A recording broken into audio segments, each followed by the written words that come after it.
JP, Julian Peoples, from Stay True. We got a lot of other background to go through, but I'm excited to have you here. Payne's excited to have you here. I think your story is really, really cool, for a lot of reasons. I think we're also in similar places and kind of have been for as long as we've known each other, trying to get started in this thing and figure out kind of what we're doing, and I feel like where you're at now is also very similar to where we're at now, with creating a label, production company, developing artists, like truly trying to help them kind of find their sound, figure out what direction they're going in. But yeah, I'm excited to have you here, Julian Peoples from Stay True, and thank you. Thank you guys for having me, man. Yeah, I appreciate it. Definitely, definitely. There's kind of one place I want to start when and we'll go through like as much of your story as we're aware of, So Yeah. please give us what you can. But one place that I really want to start is, when we met 5 years ago, I had just started, being Sasha's assistant, and you kind of were just like reaching out, and I'm sure you're reaching out to a lot of people, trying to make as many connections as you could and trying to just figure out like a way into this shit, is what it felt like, right? And you would drive from Dallas to Austin just to kick it with all of us. And one thing I always loved was like, you were trying to get time from anybody that would give you the time. And like, you weren't just going after one person. You were like, you would sit and talk to me. And like, I had just got started. I knew nothing about what I was doing.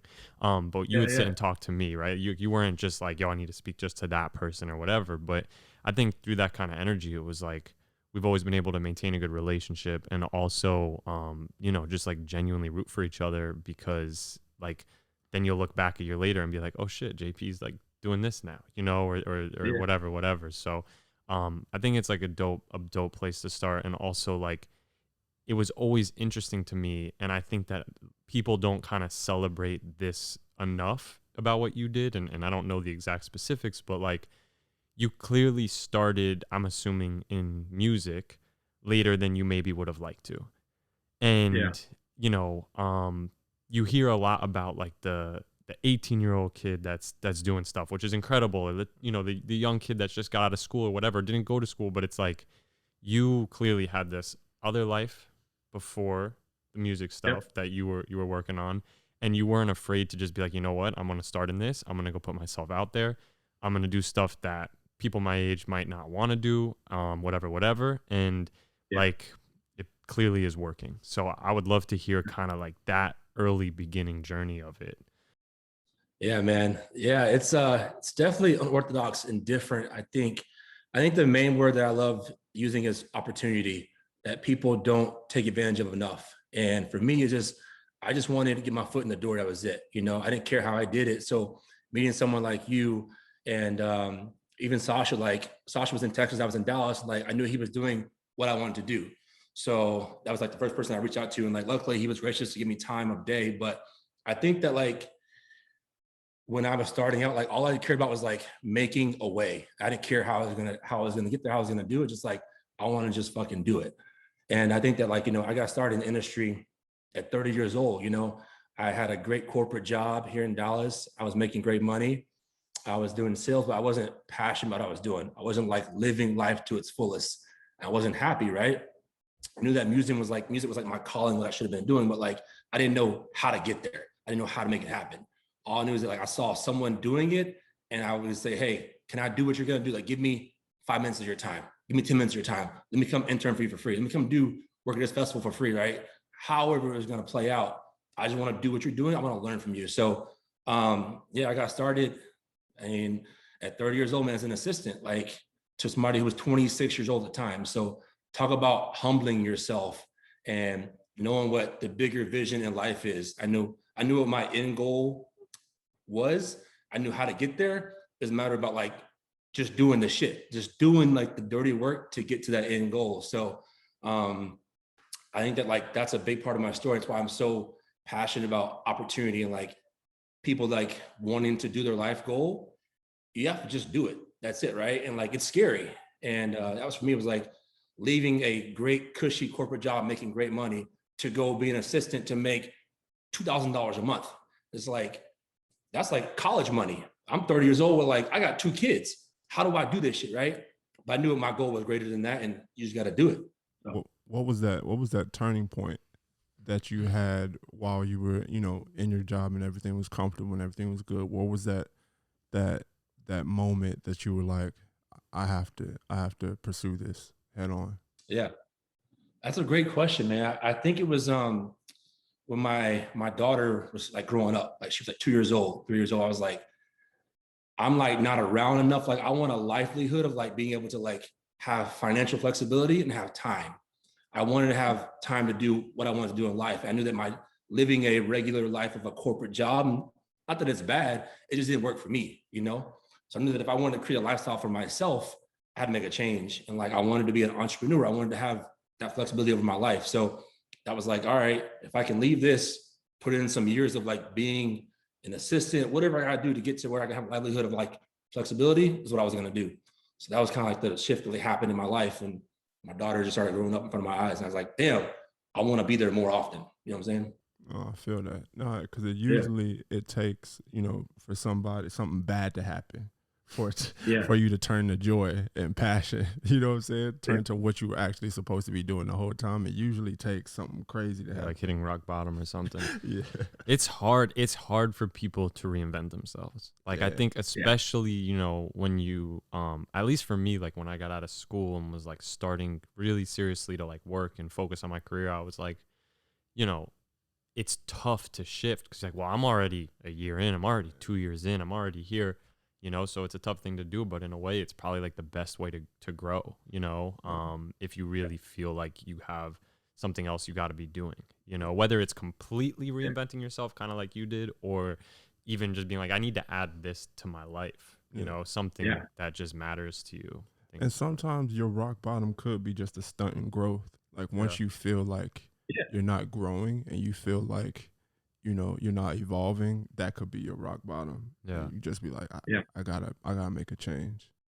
Yeah, man, for sure. For sure. Yeah. And I didn't have a dad growing up, right? So I didn't see like the traditional model of like livelihood. I just knew my mom was like getting it on her own. I knew that I wanted more for my life as an individual. So like I didn't know how that looked, I just knew that I wanted to have the things of like the nice things in life, the time, the money, like, and I knew that there was a way to do it. I just didn't know how to achieve it yet. So I was like, I don't know how I'm going to make it happen, but we're going to figure out a way. And luckily it's been playing out pretty good thus far. Where did you grow up? Did you grow up in Dallas? Yeah, I grew up here in DFW, more so Fort Worth, Texas. So the 817 area. And I went to college in Atlanta, Georgia, but I've been living primarily my life in Texas, DFW. Okay, nice. Yeah, because I'm originally from Garland, Texas. So. Oh, word. Yeah. Yes, sir. So you know exactly where the whole city is at. Definitely. No, and it's tight to just see, finally some talent from the city like finally get like it's just due, because it's been a while. Yeah. Dallas is like underrated, I think. Yeah. People, like in Texas, everyone gives like Houston most of the musical shine, I feel like. Yeah. And Houston's incredible, but Dallas does have, there's incredible artists coming out of Dallas. There's an incredible scene there. There's clearly people that are working in the business there, right? You have Post Malone, Cash Page, a lot of people, so I think it's definitely like a little bit underrated in terms of the conversation. Yeah, definitely. Houston gets all the shine, and Austin is more that live city music, the live music popular kind of place of the world. But yeah, Dallas is definitely underrated. But I think people we're putting in the work now to make it be more known and more prominent that there's a scene here that's happening. And, people didn't know that it was possible. There was no one that looked like us that were making it happen, whether it's executives or artists. Like nobody was popping off 10 years ago as an artist. So you didn't know it was possible to be from Dallas and be an artist. So someone's got to make it happen. Yeah. What do you see kind of happening there right now? Like what's this scene kind of like? Yeah, I think the scene here is like really growing in the R&B space. Like I see like Dallas becoming like the mini Atlanta, Georgia, as far as R&B music is, And I always say like me and Stay True, I'm building the next LVRN here in Dallas, like really, really good R&B music and like passionate music that like has a feeling to it, and bringing these young kids that are like doing dope shit, giving them an opportunity and a platform to like showcase their music, right? So I think it's more so like with D Gotti, Masadi, Cash, Page, like Zaylen, like all these artists are like literally like making names for themselves, and they're all in the same city, right?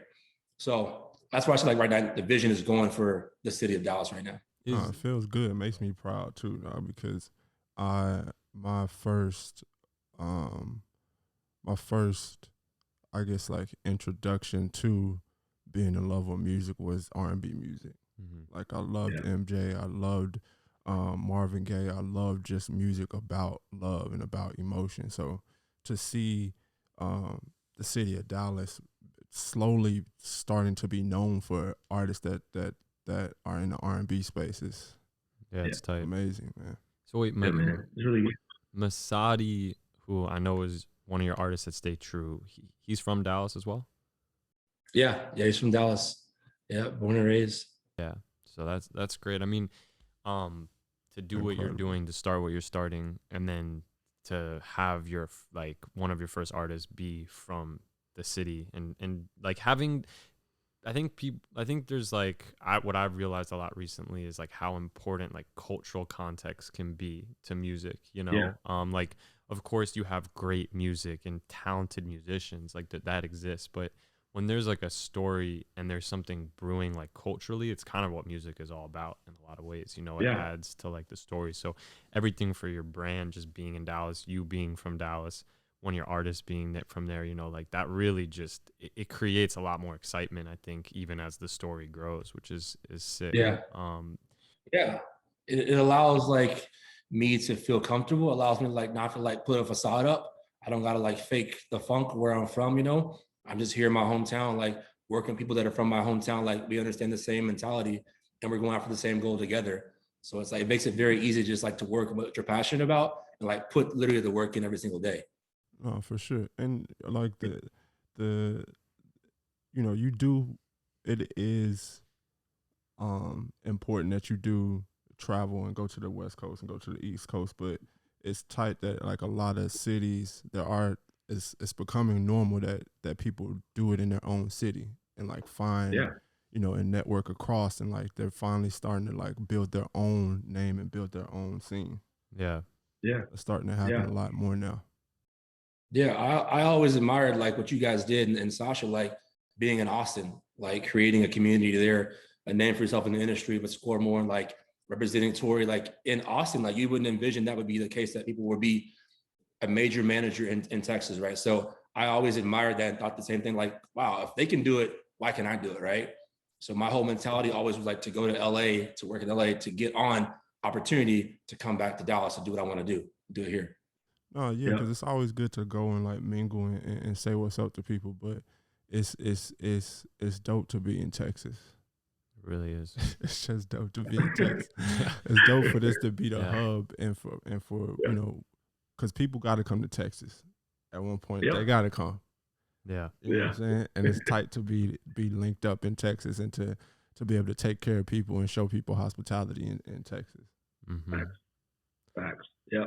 What's that grind like? Sure. Like traveling back and forth, Dallas. We talked a lot about that too, but especially you said you have two kids. Like Yeah. it's got to be tough. But it also is, you talked about like how you just saw your mom just getting it, like kind of however, and then you switch Yeah. careers. Like you were talking about your daughter being kind of an influence in that, and I think it's like Yeah. got some like generational effects, right? Of like you saw your mom doing this, now your daughter and your son, right? You have a son as well.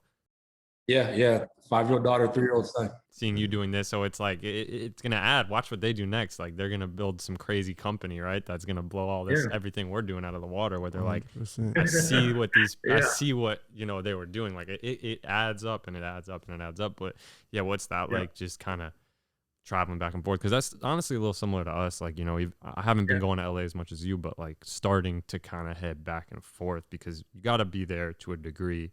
And then Yeah. also like your family, of course, is in Dallas. Yeah. Yeah, man. It's tough, but it's like also, it's part of the game, to be set to win, right? It's almost like most of the stuff that happens in music that pops off is like either LA or New York as of right now. So it's definitely tough, but it's like whatever cost it's gonna take to make that shit happen, you're gonna do it. So you know, like even getting my start before I was like actually living in LA, working in music, when I was assisting Tyler, like I would travel from Dallas to LA every single month to intern for free. I knew that's where it was at, right? So even doing it now, like I'm based here in Dallas, but I know that that's like where the opportunities right now currently happen, and the bag is at to go to LA. So I try to do it like as much as I can without like being presently there. You know what I'm saying? And I still have a life there. My girlfriend and I have a place there, and got a place here in Dallas. So having those two places makes it kind of easy. But also, like I love being present and building this foundation here in DFW. Got you. So you said you was interning for Tyler Henry. Yeah, yeah. I worked for Tyler Henry, man, for almost 2 years. So that's how I got my start. Yeah. So was So that your first like introduction into yeah, like the music? yeah. I mean, Wow.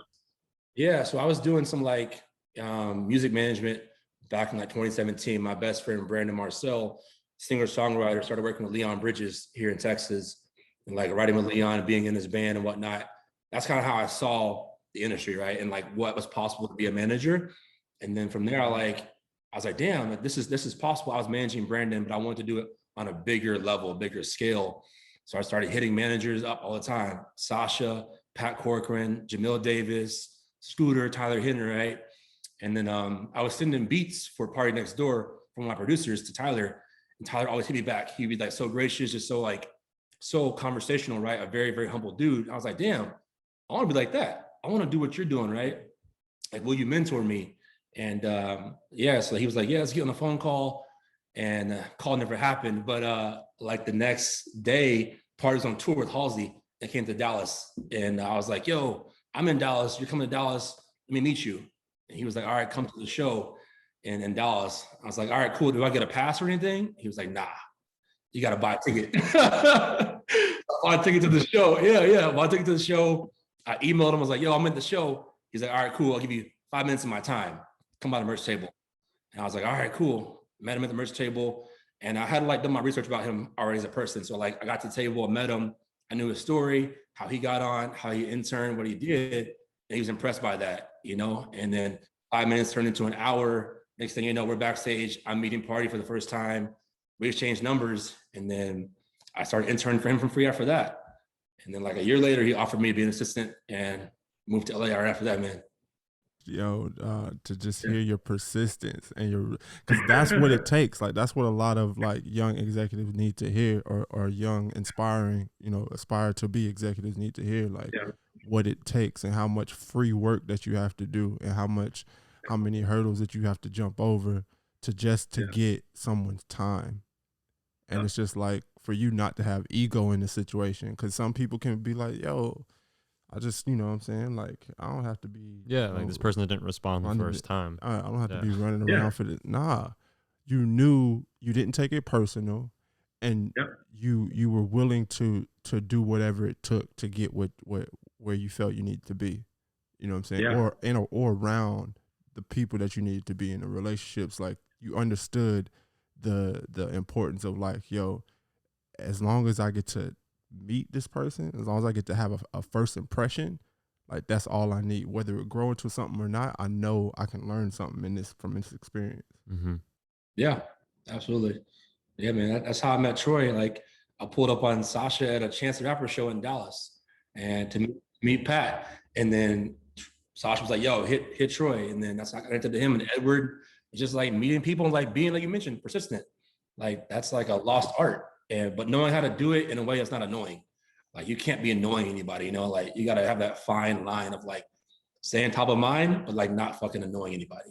So definitely. Yeah. Like when people call me to be like, "Yo, I'm trying to get into WME," like I applied online. I'm like, that's not enough. It's just not enough. Like, you know what I mean? Like, yeah. I applied online. No way. Yeah. I used to go to like workout classes that I knew agents would be at just to catch them like in an elevator, like walk around Beverly Hills like I lived there or something, and then walk into people. What it takes to actually get something done that you want. Yeah. You can't just like apply. No way.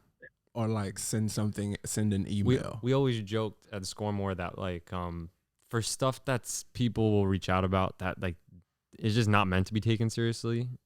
We had like we didn't actually do this because it's messed up. But like there was a joke that we would create a Daphne at Score More Shows, and Daphne's the name of like one of Sasha's dogs. So everyone would be like, oh yeah, like yo, hit Daphne at Score More Shows, you know, like, or just like put that on the website as like if somebody's not willing to go that far, just hit Daphne at Score More Shows, you know, it's just the same shit, you know.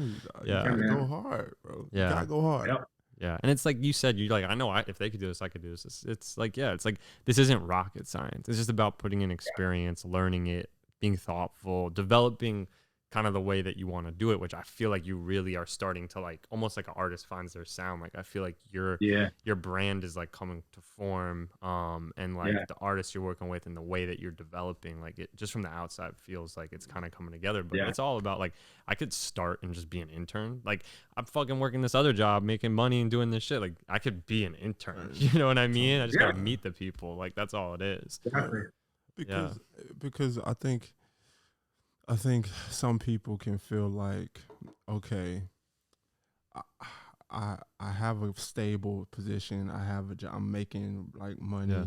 Like I don't want to invest all my energy into something and not get paid or not get. And it's just like the knowledge and the things that you can learn from the experience can get you so much more further. And the relationships that you'll make on the way can like push you into a place where like you never thought you would be. Yeah. No, if you just buy in. Yeah.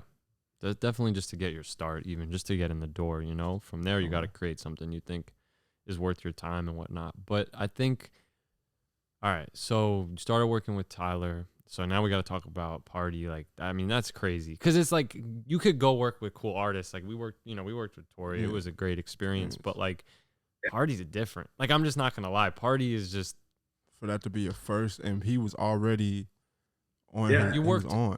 He's already Party. It's already Party. Party 3 had come out, so you worked all through Party Mobile. Yeah. Right. Yeah. Oh yeah. The whole thing. Like I want to hear about that experience, whatever you can tell us. And we'll take that into Stay True. Yeah, man. I believe that Party is one of the greatest songwriters of this generation, and you know, I was a fan of Party first. So like me being a fan of him and being obviously a fan of Drake pushed me towards sending beats for Party, right? And meeting Tyler. But man, my time working with him was like, first of all, like I'm so grateful and thankful because that's like I got to work with somebody like that level of stature for my first opportunity in music. And like I'm around fucking Drake and Rihanna like for my first time in music, right? It was just so humbling, but to see the life of an artist at that level for so long, you know, how they live, how they work, how they act was just so cool to see. And it's not easy. You know, I went from being an assistant to Tyler to day-to-day manager for Party. I was doing both jobs at the same time, and then I got promoted to just full-time for Party. And it's not easy, but it's rewarding when you have the approach of like, I'm gonna get something good out of this. I'm going into this to serve a job. Like I was literally a servant to this person in order to get an opportunity to do what I'm doing now, right? If I didn't have the wherewithal to like be present and be intentional about my work with them, I wouldn't be what I'm doing right now. You know, I wouldn't have the credibility to sign and act like Masadi and people I'm doing now because they wouldn't trust me of like working with another artist that's already done it before. So working with someone like his stature, I knew that would give me credibility in the industry and the game and make connections. And that was a powerful thing for me. So, but yeah, my time was great, man. Like traveling together with him, working on album rollouts, working on creative stuff, photo shoots, handling his personal business, just learning the ins and outs of the industry and how valuable that piece is for me to carry on the next part of my life and being an entrepreneur and a CEO myself now, just so invaluable and so important to have. Yeah, there's no doubt that experience, you can't take away experience. We've been there. Yeah. We're like, shit can fall apart, but you can't take away experience. But, and I, of course, this goes without saying, obviously I know you got to use discretion and whatnot. We understand how it is with clients, but like any store, any like rooms you were in, like people will want to hear this. Like that shit is cool because like you said, like it's Party signed to Drake. He's working with only features on his project are what Bad Bunny, Drake, Rihanna. Like it doesn't get crazier in the R&B world. Like I don't think. And just being in that space of like watching the best create from scratch? It's like with Tori as like a songwriter, because Tori is wildly talented songwriter. Like the way he walks into a room, I didn't have other perspectives, so I was always like, "Yo, that's how like it is. Yeah, that's how it's supposed to be." But then you're like, "No, like there's a couple people that are really special, you know, at what they do and their talent." And I know Party's like one of those people. But like, I know what it's like. You go through a lot. You're like someone's day to day. You're doing, like you said, in a sense, you're like a servant. You're doing like at times it's shit work, right? Like just naturally, that's the job. It's no one's fault. Yeah. But then you see something happen at like 5 a.m. and you're like, what the fuck was that? That was incredible. Like, where did that come from? Or like you literally, you know, Tori was like the Get Him to the Greek, where we'd be like trying as hard to make like a show happen, and then the show would start. He'd even walk on the stage 5 minutes late, but it would be like, yo, he's incredible. You know, like in that moment, you know? Yeah. And it's like, we could probably talk for like days between all of us on that. But I'd love to hear just like, if you have any of those moments where you were like, this is really special right now. Like whatever's happening around me is really fire.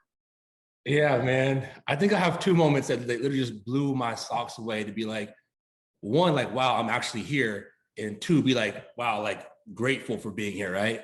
I think the first time was like, we were in Toronto working on his album, right? He was at the studio with 40, locked in the studio and just working. And like he's locked away, and like, it's like you mentioned, it's 4 a.m., right? I'm outside the studio doing work, whatever.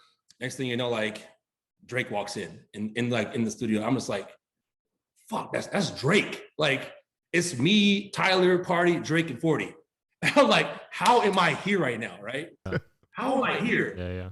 Drake walked up like, yo, what's good, man? Drake introduced himself to me. I'm like, damn, that's wild. Like I love your music, bro. I respect you, right? I love your music, yeah.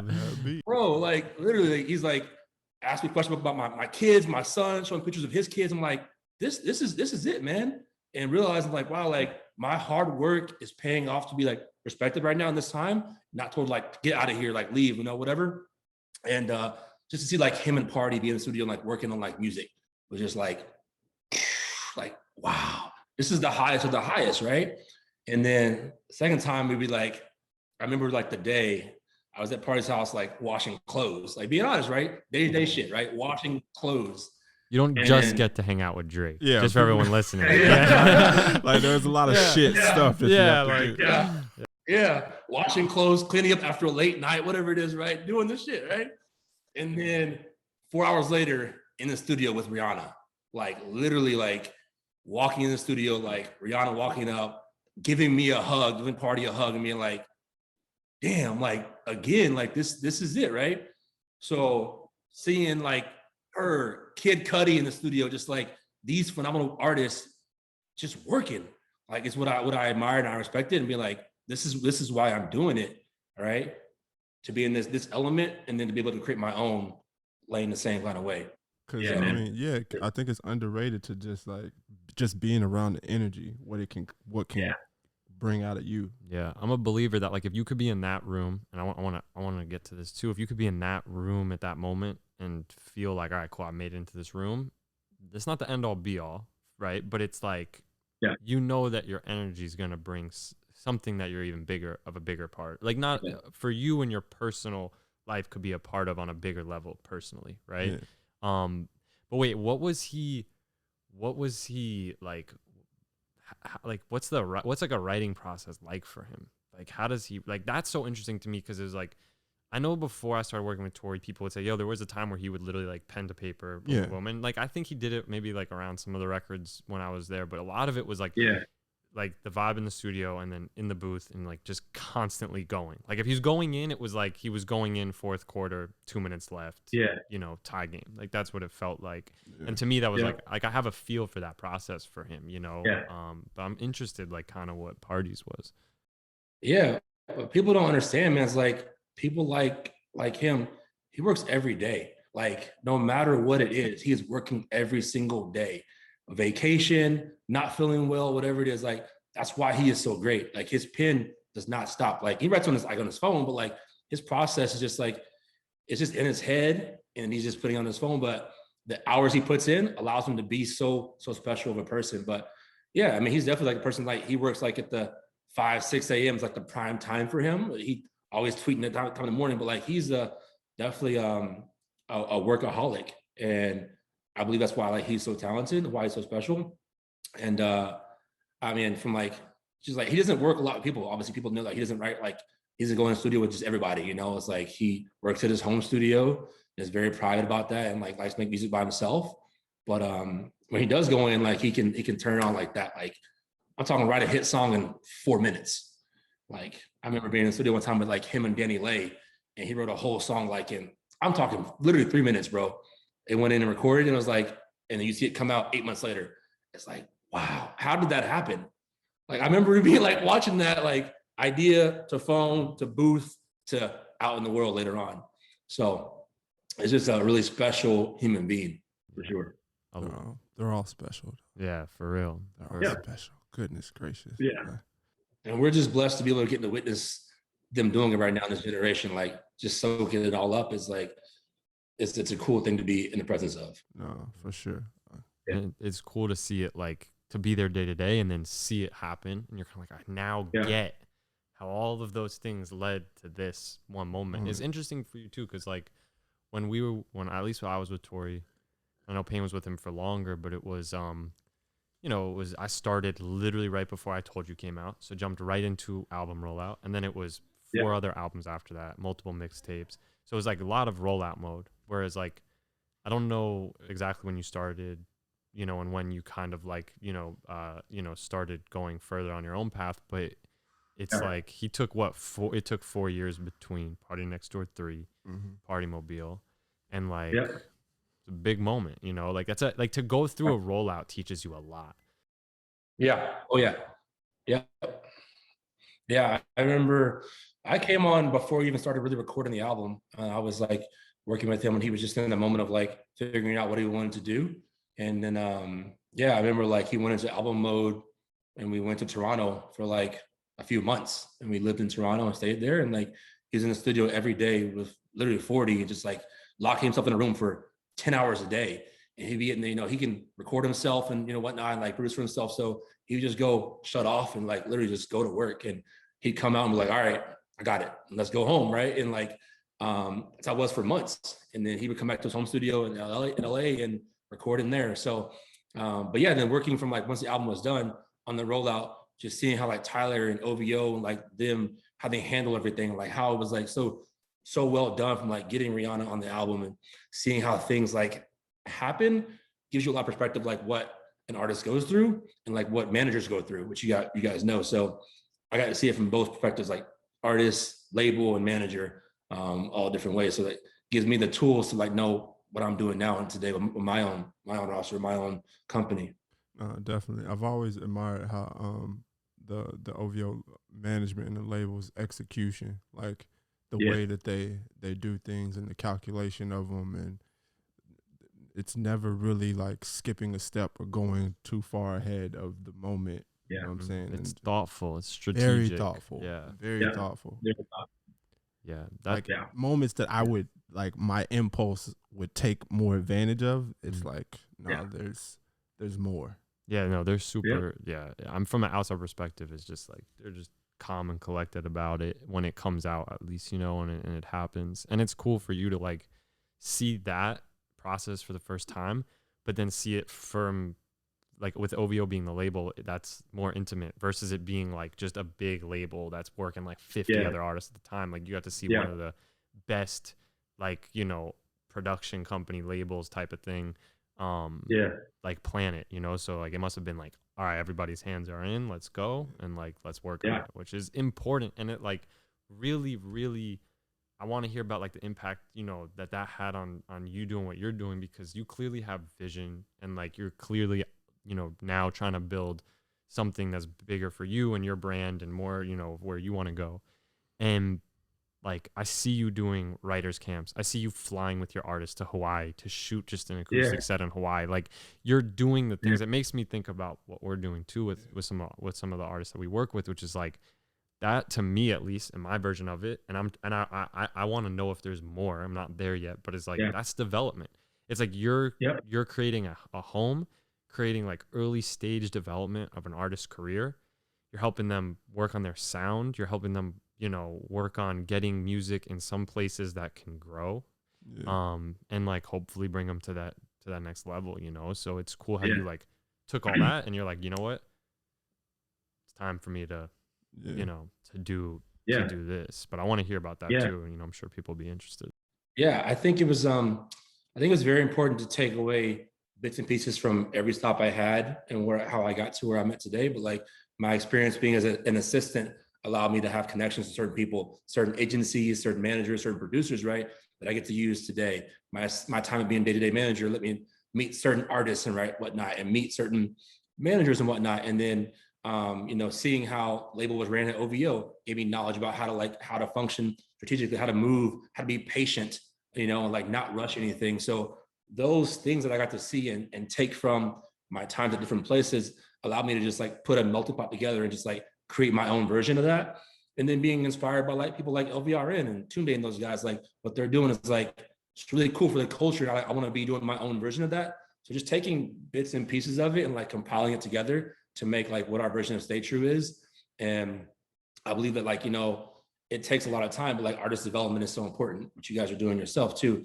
And if you can be patient with it and stay committed to the journey of it, it's fruitful. So yeah, that's just that impact of like being mindful of where you're at every single time, being present and being aware of what's going on. Like you could be in a room with like Rihanna and party and like not even think about it, but to like look around and see, all right, who's in here? Who's our team in here? Who's in the room right now? There's PR in here, there's this in here, there's this in here. All right, when I go to a label meeting with this, who is here? Like taking mental notes to be able to like, all right, when I get in that spot for myself, I know how to like recreate this moment and do it to the fullest, right? So that's just very, very important about like being aware and observing your surroundings to put into play when you're ready for it. Yeah, because what it really does is like you saw it done on such a high level, and you're like, all right, cool. I believe in this talent. I believe in these people I'm Yeah. working with.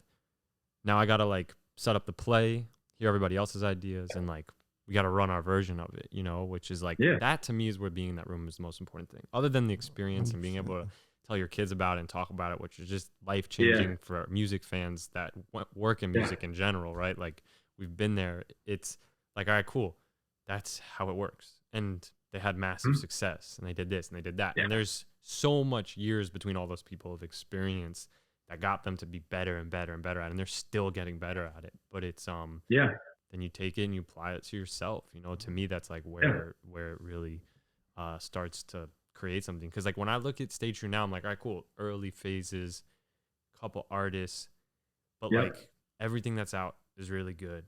Everything that's coming is really good. The branding's together. Yeah. You're sitting here right now, you got the TV behind you. Like it feels like, you know, where is this gonna be in Yeah. 5-10 years? Like that's what it Nah, feels like. nah, You know? definitely. Yeah. I mean, when I look at, because I'm a huge fan of Masadi, dog. Huge fan, bro. Yeah, Payne Huge fan. freaked out when I was like, yo, I think we should ask JP. He's like, yo, he actually went crazy. Payne Wow. literally, I didn't send him the music. He's like, yo, intoxicated truth, paralyzed. He was, Yeah, dog. Because when I heard I was just like, the tone was just Yeah. so Boys to Men, and I was like, oh my gosh, the melodies and the way that Yeah. it was nostalgic. Yeah. I hadn't heard that from someone Yeah. our young and in our generation in a long time. Just Yeah. like truly Yeah. gifted singing. Yeah, Gifted, bro. you know what I'm Yeah. saying? Even with the Yeah. pen as well. And but when I go to his social media, it's very scaled back. Like the story is being told and it's not being rushed. Even when you go to, the music that he does have out, like Yeah. y'all are very calculated about how y'all going to tell the story, and like y'all are doing it Yeah. the right way. And just like, When it's not being rushed, it's not being made up. you know what I'm saying? Yeah. You know, it's like Basically. it takes you flying to Hawaii to do something that makes sense, to be like to Yeah. get it just even done, to get it out, to get it on Instagram, to be like that's Yeah. part of the story. You know, Yeah. like it's And just, a yeah. lot of a lot of people can get to a place where they let the people dictate, when they put out the product. Yeah. And like what I've noticed is that the people who've stayed in this game for the longest, they've always moved on their terms. Yeah, they know how it should. Once they find their lane, they know what their lane is. Yeah. Yeah. And that's one thing, like, Masadi being a young artist and that I got to see from my time at Party is who he is through and through. So like, he doesn't care like he takes his time. Like he shows himself through his music, through his craft. So like when I met Masadi, I was like, yo, like this industry can get so crowded. You can do so many things, you can rush. And like I said, just be yourself, be calculated, right? Take your time and be patient. And like, you see it now through a story being told. Like it doesn't feel rushed. It doesn't feel put together. It doesn't feel industry. Like it feels like it's him. So, but yeah, I'm very, very blessed to be in the spot that I am. And I remember to get people like for you to be in a position where because some artists can get impatient with it and like want to put out products so fast and like want to like feel like they're losing the time, you know what I'm saying, and like they feel like they're on the clock, and like it's I don't take it for granted at all for an artist to listen and trust the process and trust like okay, you say be patient, all right, I'm gonna be patient. All right, I can't put out an EP right now, but you said a single. All right, I'll put out a single. I'll let you. It's a fight. It'd be a fight, but you know what I'm saying. Eventually, you get to that place where they're like, and then they see the reward, and they see how people are going crazy, and it's just like, see, like when you just dangle something like that. Yeah. I think there was also a telling moment that we talked about kind of offline where you were like, you knew that like you had to eventually, go and cut your teeth again, right? Like leaving Party, like I'm gonna have to do that again, and nobody would expect you to do otherwise, I'd assume. But you played Masadi's music for Party, and somebody, I forget exactly who else, but you were like, and I think about it from us where I mean, the amount of times that our team had sent Tori music, and he's like, nah. But the one time he's like, yes, we're like, what, like, because it's like you respect them. Like that's a guy you learn from. That's a guy that, like, in a way, just like Tyler's a mentor on the business side, like that's a mentor on the artist side. Where you're like you have the utmost respect for what they do and what they are creating, and you're like, you bring an artist that's kind of like can exist in a similar world, in a way, and they're like, yeah, it's cool. Like I think that's a cool story too, and it shows like that power of cosign. Who was it? That it was Party and who else? Yeah, it was a Party and Giveon. It was a session that Party and Giveon had together. Imagine you're working with an R&B artist and Party and Giveon, like, yeah, he's cool. Like, or whatever they said. It's just like, it's like, yeah, man. It was, I remember like it was yesterday. Like I remember when my producer who I managed, Dre Easy, sent me this video of Masadi. And it was just this black kid, 6'5" in his bedroom, like playing guitar and singing so melodic. I was like, what the fuck is this? So that was the video that you saw too? The video with him in the bedroom? Yes. Yeah, bro. I seen that. I was like, wait a minute. This kid had like 300 followers on Instagram, like nothing, like going to school at UNT. And I was like, how is this in Texas? Like, how is this not scooped up already, right? So then I literally like DM'd him right away. I was like, yo, I'm from Dallas, man. Like, I'm just curious to know more about you as a person. Like, I don't know what you have going on, but like, I want to just learn about you as a person. And we got on the phone and he's like, yeah, man, I'm just in my bedroom, just trying to make it happen. Like, I don't have a team, nobody around me and nothing. I was like, what? And then I immediately like had a thought, like fly to LA. So like I flew him to LA like the next week and put a writing camp on for him and producers and writers. And like, they made 3 songs in the camp. And after that camp, he was like, yo, like you show love to me, like bringing me from Texas, like my first flight ever on a plane to LA and putting me in an Airbnb and putting me in a camp. Like, that's like mad love. Like, will you manage me? I was like, you bet your ass I will. Let's do this thing, right? And I was still working for Party at the time. And then that day, like I remember going to Party in the studio and like, yo, this new kid that I found in Masadi, can I play him for you? And Party's like, yeah, for sure. Like, and Party's ear is like so good that like he doesn't like a lot of shit, right? So he's one of the best to do it. So when I played a couple songs, he was like, that's all you need. That's all I need to know. Yeah, that's all I need to know is like, he was like, yeah, this is nice. I was like, thank you, bro. Like, I'm gonna go manage this kid then. So, and then like we were tour got shut down. We didn't go on tour with the Party, and like we were just in the quarantine, right? Nothing was happening, nothing's going on. So I was like, I just can't keep sitting here like being a day-to-day manager, like not doing anything. You know, I was working on admin stuff. It's like it wasn't being fulfilling when I was like, I found this kid now that I can go like try to develop and try to make into a star. So yeah, then like October of 2020, I parted ways with the party and Tyler as a management company to like go chase my own dreams, man, and like started Stay True Management in October of last year, and have Masadi and then signed some other producers and whatnot. But just being able to recognize that like this is my time to go do it, right? And like it being like scared to leave, comfortable, like I'm working with Party Next Door, to leave that to go do something that's unknown was very hard to do. And leave Tyler as a mentor and leave him as like a business partner, like that was like, why am I doing this right now?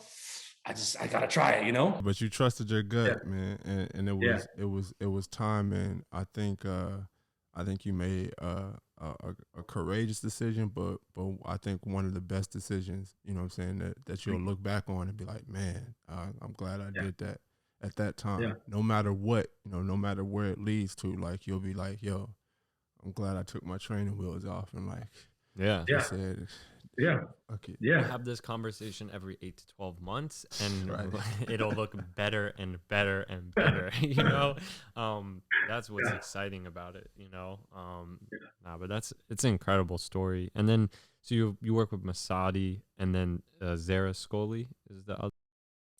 Zara's a songwriter, and then Ebo is a new artist we just signed. We rep 4 producers. A few of them are in the UK. It's been 8 clients now for artists, 4 producers, and just looking to make a name for ourselves. You know, is everybody in Dallas too? No, a few.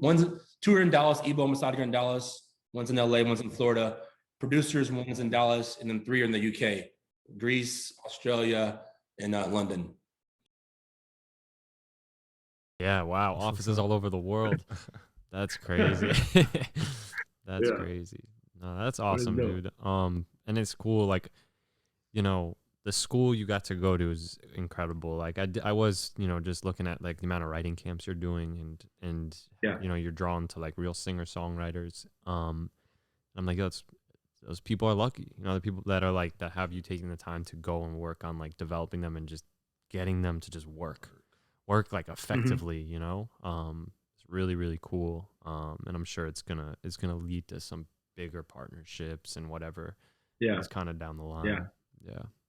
I think collaboration is so important for especially new artists, and being able to like be in a room with other people that are doing what they're doing, but maybe more experienced and whatnot. But just being able to spark new ideas, you know, for yourself is something that you just can't like put yourself in when you're by yourself. Like in a room by yourself, you can't think about off the wall ideas and different lyrics and whatnot. So I enjoy like bringing people together and seeing what they can create, and just giving them a platform to meet new producers, meet new writers, and just it's opportunity. You never know what can come about from that, you know? So just people that I respect and like, yo, you need to meet this person, y'all come together, see what happens. I'm really big on doing that. And I saw that like there was a lane for it. And I just continue to continue to make that be more apparent, you know, here in Dallas. Yeah, it's crazy. It's crazy. I think it's going to be incredible. I think it's just the beginning. I just love how thoughtful you've been about it, how methodical, and you've chosen some really good sort of stepping stones to get to where you're at now. So congrats, you know. Thank you, man. Thank you. Really, and you just started in you said October 2020? Yeah, we're not even a year in yet. So man, it feels good though. It feels good. Man. Thank you, man. I think that I think in October when I launched it was just myself, and we started out as Stay True Management, you know, that's what it was. And then in January, when I brought on my partner Abby, who came from the Orchard, she was an A&R over there, and then she was like, "This could be bigger than just management."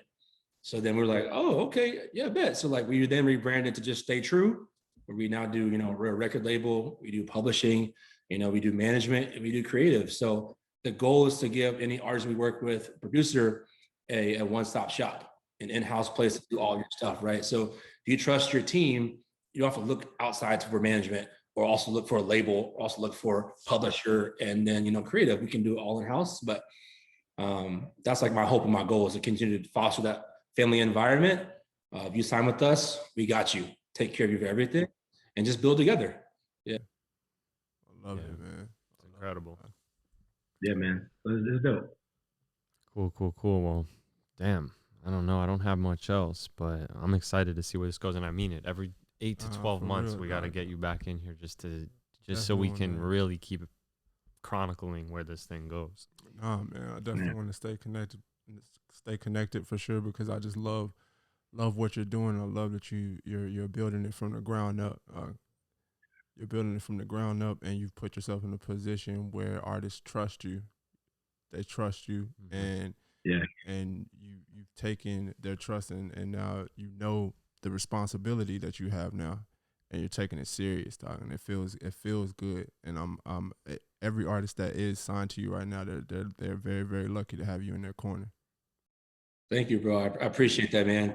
You said the right word, responsibility. It's like I am entrusted with these people's livelihoods, and like they trust me enough to like let me and help, get them to the next point in their life. So it's responsibility I take very, very seriously, and pride myself in that. And I wouldn't be here today doing what I'm doing without opportunity from Tyler Henry, and he is like the sole person that gave me the opportunity and that gave me the confidence to do what I'm doing today. So shout out to Tyler Henry. It's my bro. It's Man, fire. good dude, dog too. Cool, cool, Oh cool. man, no, thank you, man. Yeah, Appreciate for you real. for coming on and sharing the platform and sharing your story, man. We're definitely gonna have you on more too because like it's just the beginning. Yeah, it's Yeah. just the beginning. Yeah, thank you guys, man. I love what you're doing with the podcast, man. This is really inspirational to see. I remember you first launched it, I hit pain and said, yo, I watched the first episode. I was like, this is great, man. This is gonna be something really, really big. So I'm honored to come on and be a part of it from the beginning. And obviously I like both of you guys, man. You guys are great men. So I'm humbled, I'm honored, man. I Thank you. appreciate you, bro. For Thank you real. so much, man. For real, it means a lot.